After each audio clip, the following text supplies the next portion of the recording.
Santa Teresa de Jesús, el castillo del alma y la sabiduría del cielo. En el corazón de la vieja Castilla, donde los vientos de la fe rozaban las piedras frías de los monasterios y los campos dorados de trigo se mecían como oraciones murmuradas al cielo, nació una llama viva que encendería las centurias.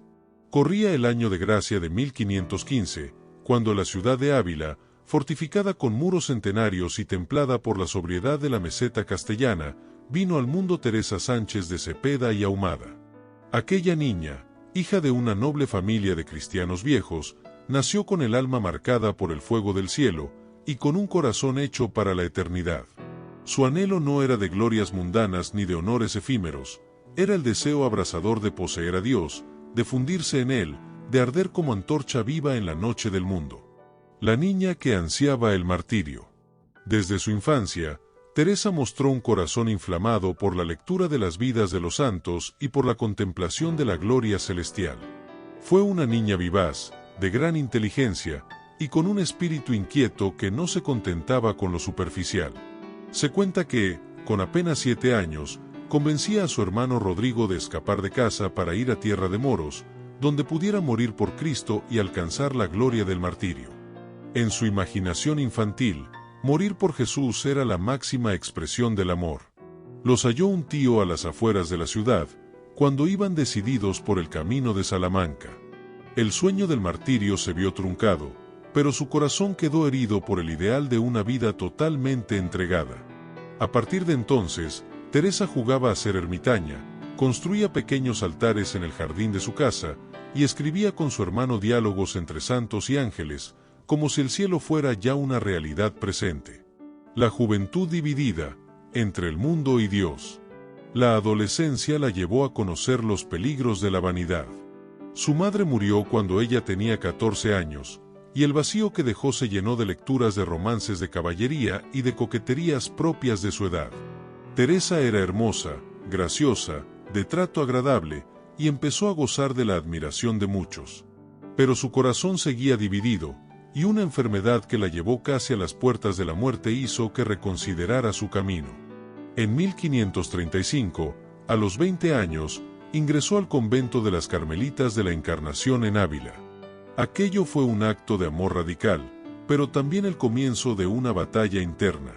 El convento era numeroso, con más de 150 monjas, y no guardaba la austeridad original de la regla del Carmen. Había muchas visitas, privilegios, comodidades y distracciones que impedían la verdadera vida contemplativa. Teresa pasó por enfermedades físicas muy graves, por estados de aridez espiritual y por momentos de tibieza que la hicieron sentirse indigna. El crisol del sufrimiento, la fragua de los santos. Durante varios años, su vida espiritual fue una lucha entre lo mundano y lo divino. Ella misma confiesa en su libro de la vida que pasaba largos ratos en oración, pero sin determinación firme. Durante más de 20 años anduve con esta pena de no poder orar, y sin embargo, nunca dejé la oración mental. Fue un tiempo de purificación, de despojo, de aprendizaje. Fue en ese desierto donde Dios forjó en ella la firmeza de carácter, la humildad y la valentía necesarias para llevar a cabo su misión. Un día, al contemplar una imagen de Cristo llagado, se sintió profundamente conmovida. Comprendió que su tibieza hería a quien tanto la amaba. Ahí empezó su conversión definitiva, su vida de entrega absoluta. Dios comenzó a otorgarle gracias extraordinarias, visiones, revelaciones, éxtasis, locuciones interiores. Pero también le dio el don del discernimiento y el sentido común para no dejarse engañar por lo espectacular. Era mujer de oración profunda, pero también de acción concreta. La reforma del Carmelo, fuego que purifica. A los 47 años, Dios le inspiró la misión de fundar un nuevo convento que volviera a la regla primitiva del Carmen: pobreza absoluta, clausura estricta, silencio, vida de oración y trabajo. En 1562 fundó el convento de San José en Ávila, con apenas 4 hermanas y muchas dificultades.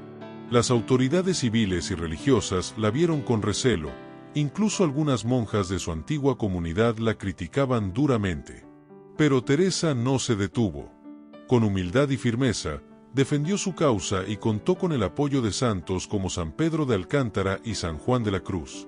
Durante los siguientes 20 años fundó 17 conventos en distintas ciudades de España, recorriendo caminos polvorientos, sorteando peligros, enfrentando la oposición de clérigos y nobles. Dormía en humildes posadas, escribía cartas incansablemente, negociaba con alcaldes, conseguía donativos, organizaba las economías de cada casa. Fue una reformadora incansable y una administradora brillante. A pesar de las muchas carencias, jamás cayó en el desánimo. Su lema era claro: Teresa sin dinero, y Dios, basta. El castillo interior, la economía del alma. Su doctrina espiritual, recogida en obras como Camino de Perfección, Las Moradas o Libro de la Vida, es de una profundidad admirable.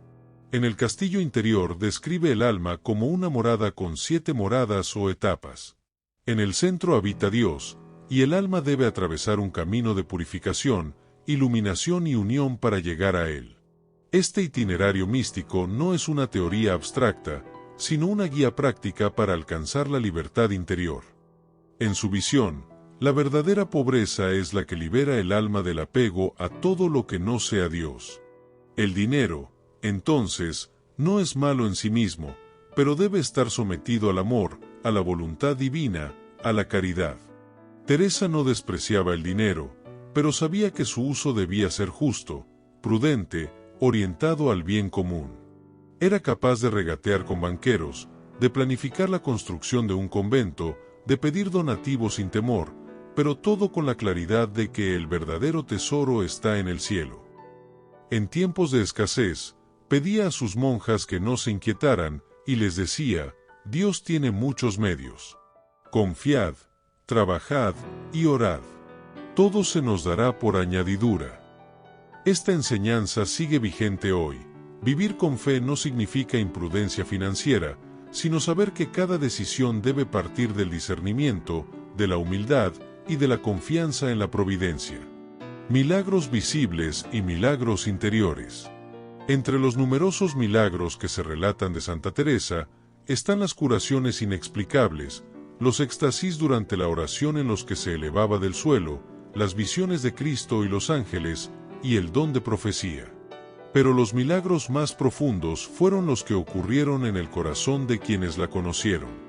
Monjas frías se transformaron en almas ardientes. Hombres duros se rindieron a la dulzura del Evangelio. Intelectuales quedaron deslumbrados por su sabiduría. El pueblo la veneraba como santa en vida. Una vez, en uno de sus conventos, no había comida para el día siguiente. Teresa oró con confianza y, al amanecer, alguien llamó a la puerta con una gran provisión de pan y alimentos. En otra ocasión, una monja muy enferma se recuperó milagrosamente después de una noche de oración intensa por parte de Teresa. Pero ella siempre insistía: Dios hace los milagros. Yo solo soy un pobre instrumento en sus manos. El legado eterno, doctora del amor. Santa Teresa murió en Alba de Tormes el 4 de octubre de 1582, justo la noche en que entró en vigor la reforma gregoriana del calendario, por lo que su festividad se celebra el 15 de octubre. Su muerte fue dulce, serena, como quien regresa al amado tras una larga peregrinación. Sus últimas palabras fueron: muero hija de la Iglesia. Sus restos fueron objeto de veneración, y su corazón incorrupto, que muestra marcas visibles de transverberación, se conserva como reliquia. En 1614 fue beatificada por Paulo V, y en 1617 canonizada por Gregorio XV. Pero el reconocimiento más insólito llegó en 1970, cuando el Papa Pablo VI la proclamó doctora de la Iglesia, la primera mujer en recibir tal título. Se reconoció así la profundidad, coherencia y belleza de su doctrina, que no solo enriquece la teología, sino que transforma corazones. Aplicación moderna, una santa para el alma y para la vida. Hoy, en una época de ruidos y prisas, Santa Teresa de Jesús sigue siendo un faro.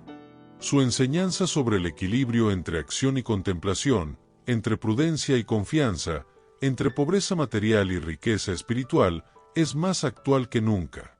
Para quienes buscan vivir la fe en medio del trabajo, las finanzas, la familia y la incertidumbre, ella ofrece una visión integradora. Que el dinero es un medio, no un fin. Que la verdadera seguridad está en Dios, no en los bancos. Que la providencia actúa cuando hay trabajo, oración y virtud. Que la libertad interior es el mayor capital. Teresa, guía para la economía del espíritu en tiempos modernos.